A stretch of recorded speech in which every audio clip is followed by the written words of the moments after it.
Bonjour à tous.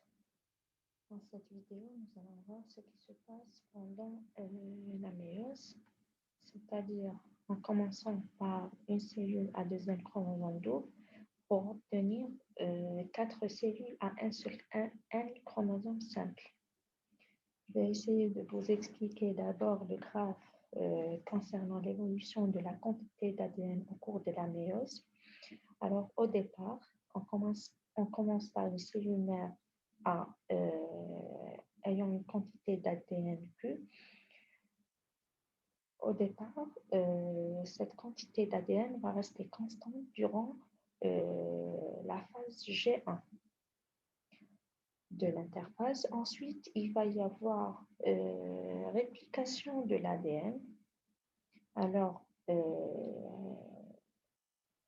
on aura deux molécules d'ADN identiques à la molécule d'ADN initiale.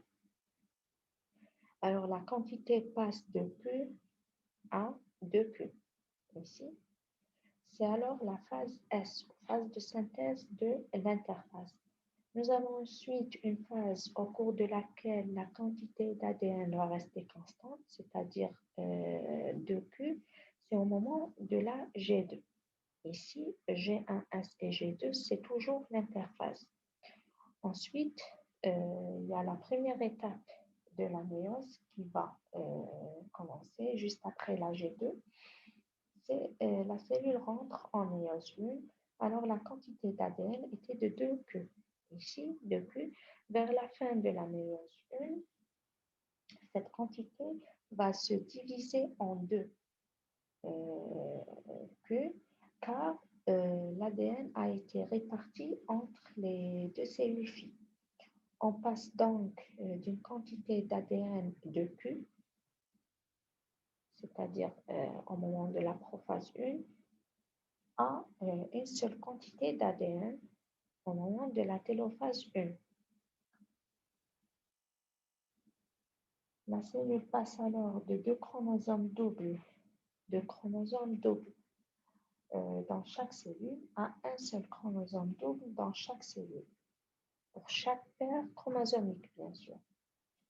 Ensuite, lors de la méiose 2, nous allons assister à une division encore de la quantité d'ADN par 2.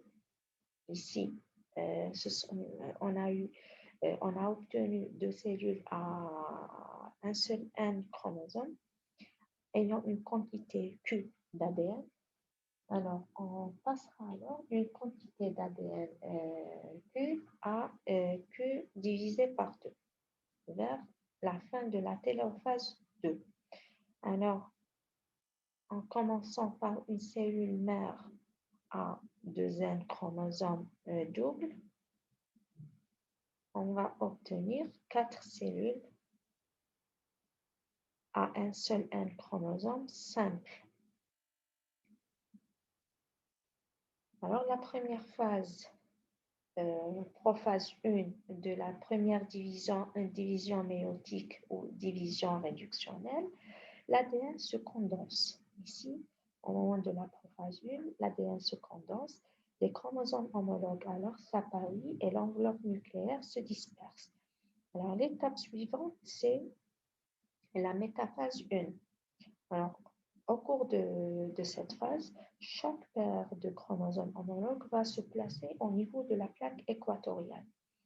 Qu'est-ce qui va placer les chromosomes au niveau de la plaque équatoriale? Ce sont les filaments de microtubules du fuseau mitotique en s'accrochant au niveau du centromère des chromosomes et vont les placer au niveau de la plaque équatoriale. Ensuite, au cours de l'anaphase 1, les chromosomes homologues vont se séparer alors de chaque alors chaque chromosome double va gagner un pôle de la cellule. Ensuite, au moment de la télophase 2, la cytodiérèse se poursuit et en aboutissant à la formation de deux cellules séparées.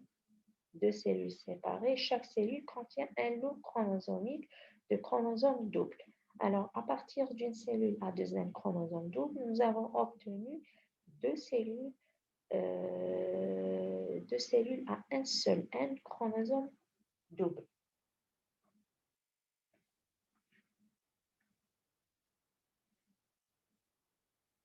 Ensuite, je vais essayer ici, j'ai essayé, pardon, de schématiser les deux cellules filles. D'accord? Pour la méiose 1, nous avons dit qu'il s'agit d'une division réductionnelle. Vers la fin, il y a séparation des homologues. Alors, pour la deuxième division méiotique ou division 2, il s'agit d'une division équationnelle. Alors ici, vers la fin, on aura séparation des chromatides sœurs. D'accord? Alors, pour la méiose 2, pardon, commence par la prophase 2, avec les mêmes étapes, c'est-à-dire condensation des chromosomes, disparition de la membrane nucléaire, etc. Ensuite, la méiose 2, la métaphase, pardon, 2, les chromosomes passent au niveau de la plaque équatoriale, au niveau de leur centromère. Alors, ce sont les filaments du fuseau mitotique qui vont se lier au niveau de ces chromosomes, au niveau du centromère. Et ces filaments-là, de microtubules, vont tirer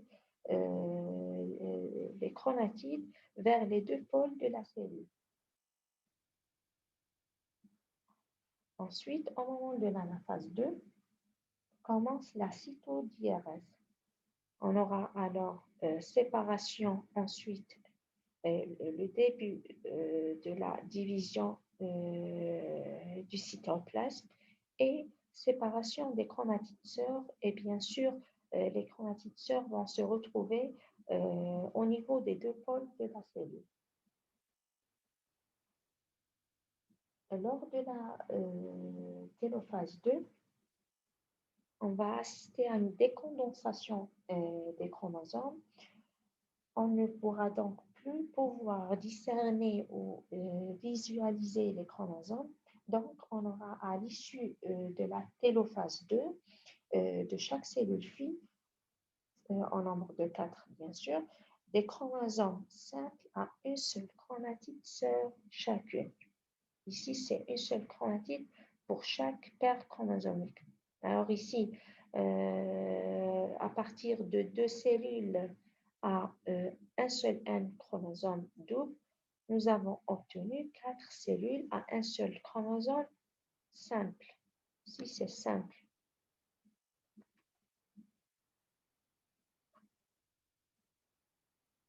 Et je vous remercie pour votre attention.